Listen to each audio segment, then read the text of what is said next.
Hey everyone, and welcome back to my channel. Thousands of machines want to refine nuclear material were destroyed or damaged in an attack at a key site on Sunday, an Iranian official has said. Alireza Zakani, head of the Iranian Parliament's Research Centre, said the incident had eliminated Iran's ability to hold out the method. The attack happened during a facility up to 50 metres, 165 feet underground, another official said. Iran has blamed Israel for what it called an act of nuclear terrorism. Israel has neither confirmed nor denied any involvement, but Israel Public Radio cited intelligence sources as saying it had been Mossad cyber operation. How serious is that, the damage?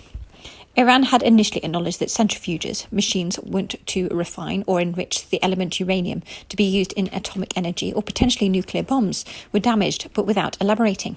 However, speaking on state-run Afak channel, Mr. Zakani said the damage was extensive. Is it normal that today they reach a pit of our electricity system and take actions in order that several thousand centrifuges are damaged and destroyed in one instant? He asked. Should not we be sensitive over the incident that happened on Sunday, eliminating the most part of our enrichment capacities? Iran nuclear crisis, the fundamentals. World powers don't trust Iran. Some countries believe Iran wants atomic power because it wants to create a nuclear bomb. It denies this. So a deal was struck. In 2015, Iran and 6 other countries reached a serious agreement. Iran would stop some nuclear testing and return for an end to harsh penalties or sanctions hurting its economy. What is the matter now? Iran restarted abandoned nuclear work after former US President Donald Trump pulled out of the deal and reimposed sanctions on Iran, albeit new leader Joe Biden wants to rejoin. Each side say the opposite must make the primary move. The issue of Iran's centrifuges is especially controversial. If enriched to a really high level, which Iran says it's not doing, within the machines uranium are often utilised in nuclear bombs.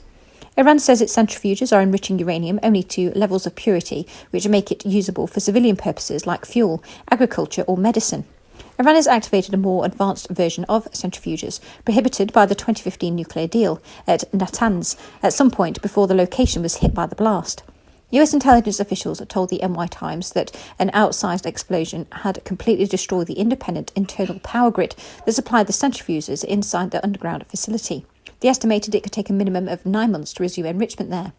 Separately, the previous head of Iran's nuclear energy organisation has revealed that a blast which hit Natanz in July 2020 was caused by explosives hidden inside a table.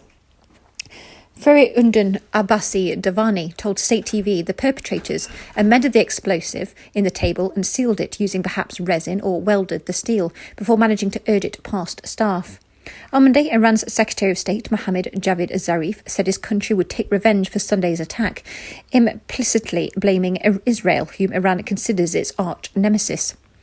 Iran's Nawa press agency, which is affiliated to the Supreme National Security Council, cited an intelligence ministry source as saying the main perpetrator had been identified and an operation was under to arrest them. Israel has recently stepped up its warnings about Iran's nuclear program amid efforts to revive the nuclear deal that was abandoned by former US President Donald Trump. His successor, Joe Biden, has said he wants to return to the landmark accord, but Iran and therefore the 5 other world powers still party thereto. China, France, Germany, Russia, and therefore the UK, got to find how for him to lift the US sanctions and for Iran to return to the agreed limits on its nuclear programme. Iran, which insists it doesn't want nuclear weapons, has retaliated against the sanctions reinstated by the Trump administration by rolling back key commitments under the deal. US and Iranian officials are holding indirect talks within the Vienna to undertake to interrupt the impasse, with European officials acting as intermediaries. Thanks for listening. Please like, comment and subscribe.